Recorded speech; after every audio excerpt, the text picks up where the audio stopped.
السلام علیکم ویورس، میں ناز شاہ آپ کے ساتھ ہوں۔ آج میں آپ کے ساتھ شیئر کروں گی کہ قیامت کے نزدیک انسان کا جوتا اور اس کی عصا باتیں کریں گے، یعنی بے جان چیزیں بھی بولنے لگیں گی۔ اور ہرنی نے رسول اللہ صلی اللہ علیہ وسلم سے وعدہ کیا کہ اسے کچھ دیر کے لیے نجات دی جائے تو وہ واپس آ جائے گی۔ تو اس نے رسول اللہ صلی اللہ علیہ وسلم سے کیا ہوا وعدہ کس طرح وفا کیا، میں آپ کے ساتھ ڈیٹیلز سے شیئر کروں گی۔ اور کائنڈلی میرے چینل کو لائک اور سبسکرائب ضرور کیجیے۔ ابو محمد عبداللہ بن حامد متعدد راویوں کے طریق سے حضرت انس سے روایت کرتے ہیں کہ نبی کریم صلی اللہ علیہ وآلہ وسلم حضرت ابوبکر صدیق، حضرت عمر اور ان سارے صحابہ کے ساتھ انصار کے کسی باغ میں تشریف لے گئے۔ باغ میں بکریاں تھیں۔ انہوں نے رسول اللہ کو سجدہ کیا۔ حضرت ابوبکر صدیق نے عرض کیا، یا رسول اللہ، ہم ان بکریوں سے زیادہ سجدے کے حقت کرنے کے حقدار ہیں۔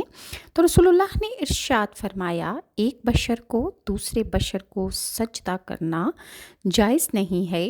اگر انسان کو سجدہ ایک دوسرے کو جائز ہوتا تو میں عورت کو حکم دیتا کہ وہ اپنے گھر والے اپنے شوہر کو سجدہ کرے۔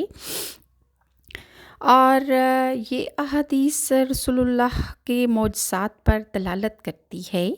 اونٹ کا آپ رسول اللہ صلی اللہ علیہ وسلم کی بارگاہ میں شکایت کرنا اور پھر رسول اللہ نے اس کے لیے دعا کی، اور رسول اللہ کی امت کے لیے بروز حشر خوف و ہراس سے نجات کی دعا کرنا اور کلام کرنا بھی اونٹ کا ایک معجزہ ہے۔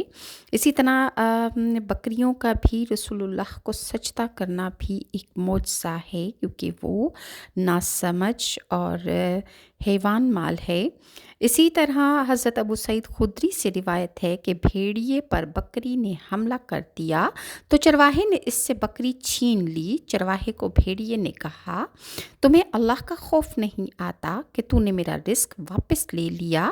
چرواہے نے کہا کہ تعجب کی بات ہے کہ بھیڑیا مجھ سے انسانوں کی طرح باتیں کر رہا ہے۔ بھیڑیے نے کہا، تعجب تو زیادہ اس بات کا ہے کہ یثرب یعنی مدینہ میں محمد صلی اللہ علیہ وآلہ وسلم پچھلے گزری قوموں کے واقعات بتاتے ہیں۔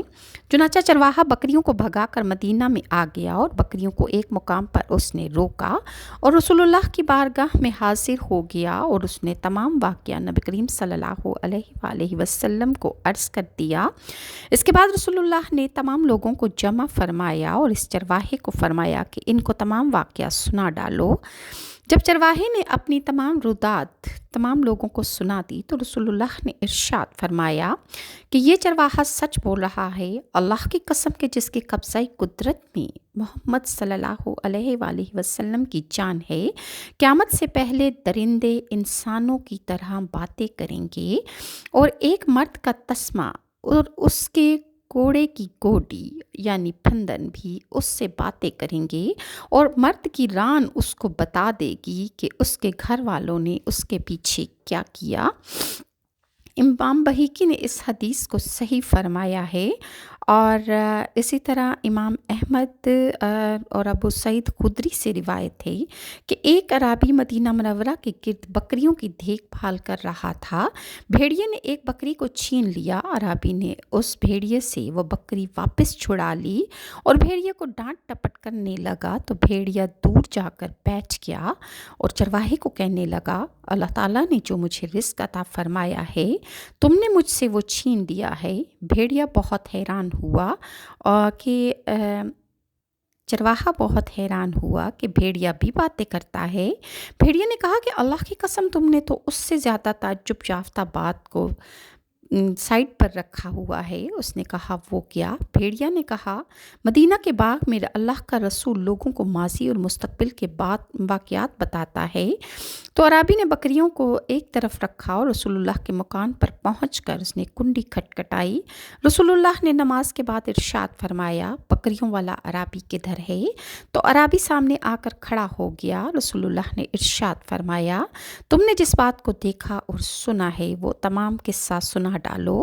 آپ صلی اللہ علیہ وسلم نے ارشاد فرمایا، بے شک اس عرابی نے سچ کہا ہے۔ اس طرح کے واقعات قیامت سے پہلے ظہور پذیر ہوں گے۔ قیامت سے پہلے اس طرح ہوگا کہ انسان کو اس کے گھر کے حالات، اس کا جوتا اور اس کا اصحاب بتا دیں گے۔ اور اسی طرح متعدد احادیث واقع ہیں کہ جن میں سے سعید بن مسعود حضرت ابو ہریرہ سے روایت کرتے ہیں کہ ایک بھیڑیا رسول اللہ کے سامنے آ کر اپنی دم کو ہلانے لگ گیا۔ رسول اللہ نے صحابہ اکرام کو فرمایا، یہ بھیڑیوں کا نمائندہ ہے اور مویشیوں سے کچھ حصہ مانگنے آیا ہے، تو وہ اپنے حصہ پر گزر بسر کر سکیں گے اور پھر بکریوں پر اور تمہارے ریوڑ اور مویشیوں پر حملے نہیں کریں گے۔ صحابہ نے عرض کیا کہ یہ بات ہمیں تو قبول نہیں۔ پھر ایک شخص نے اس بھیڑیے کو پتھر مارا تو وہ چلاتا ہوا بھاگ گیا۔ رسول اللہ نے ارشاد فرمایا کہ یہ کس قدر تعجب خیز بات ہے۔ اور اسی طرح ایک اور حدیث ہے، حضرت عائشہ سے روایت ہے کہ ہمارے گھر میں وحشی جانور تھا۔ جب رسول اللہ صلی اللہ علیہ وآلہ وسلم گھر سے باہر تشریف لے جاتے تو وہ خوب اچھلتا اور کودتا تھا، اور جب نبی کریم صلی اللہ علیہ وآلہ وسلم گھر میں تشریف لاتے تو وہ حرکت بھی نہ کرتا بلکہ سکون سے بیٹھا رہتا تھا، تاکہ نبی کریم صلی اللہ علیہ وآلہ وسلم کو کوئی تکلیف نہ ہو۔ اور اسی طرح ایک حدیث میں ہے کہ نبی کریم صلی اللہ علیہ وسلم کا ایک غلام کشتی میں سوار تھا اور اس کشتی کو کوئی حادثہ پیش آ گیا، چنانچہ وہ کسی تختے پر بیٹھ کر جزیرے پر آ گیا اور اس نے وہاں پر دیکھا کہ ایک شیر موجود ہے۔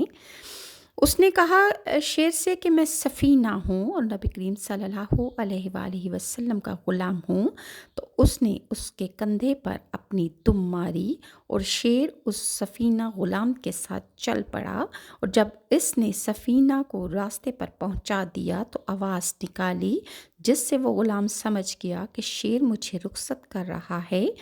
امام عبدالرزاق دو راویوں کے طریق سے اور محمد بن منقدر روایت کرتے ہیں کہ نبی کریم کا غلام جس کا نام سفینہ تھا، وہ لشکر روم سے جدا ہو گیا تھا یا روم کی زمین میں پکڑا گیا، تو وہ ادھر سے بھاگ پڑا تو اس کو راستے میں یہ شیر ملا تھا۔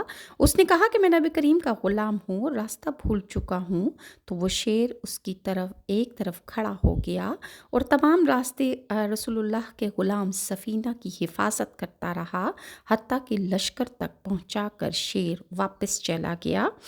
اسی طرح حضرت انس بن مالک سے روایت ہے، آپ فرماتے ہیں کہ ایک قوم نے ہرنی کو پکڑ کر خیمہ میں باندھ دیا تو نبی کریم صلی اللہ علیہ وآلہ وسلم کا ادھر سے گزر ہوا۔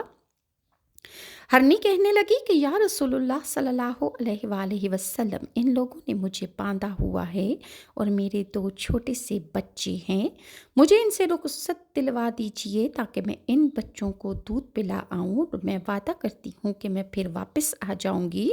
رسول اللہ نے ارشاد فرمایا، اس کا صاحب کہاں ہے؟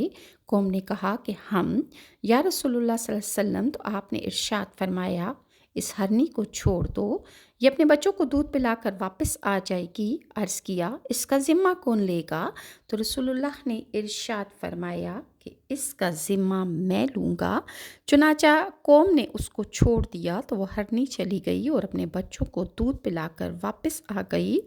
چنانچہ قوم نے پھر اس کو باندھ دیا۔ رسول اللہ صلی اللہ علیہ وآلہ وسلم جس وقت واپس تشریف لائے تو ہرنی کو بندھا ہوا پایا۔ آپ نے ارشاد فرمایا، اس کا صاحب کون ہے؟ قوم نے کہا یا رسول اللہ ہم سب ہیں۔ تو آپ نے ارشاد فرمایا، اس ہرنی کو میرے ہاتھ فروخت کر دو۔ عرض کرنے لگے کہ یا رسول اللہ یہ ہرنی آپ کے لیے ہی ہے۔ آپ نے ارشاد فرمایا تو پھر اس کو چھوڑ دو۔ لہٰذا قوم نے اس ہرنی کو چھوڑ دیا اور وہ اپنے بچوں کے پاس واپس چلی گئی۔ نبی کریم صلی اللہ علیہ وسلم حجر کی زمین علاقے میں تشریف فرما تھے۔ یہ روایت حضرت سلمہ سے ہے۔ وہ بیان کرتی ہیں کہ نبی کریم صلی اللہ علیہ وسلم حجر کی زمین میں تشریف فرما تھے۔ ہاتف غیب سے 2 بار یا رسول اللہ کی آواز آئی۔ آپ صلی اللہ علیہ وسلم نے ہر طرف دیکھا تو کچھ بھی آپ کو دکھائی نہ دیا۔ پھر آپ کچھ دور چلے گئے تو دوبارہ اسی طرح رسول اللہ صلی اللہ علیہ وسلم کو آواز آئی۔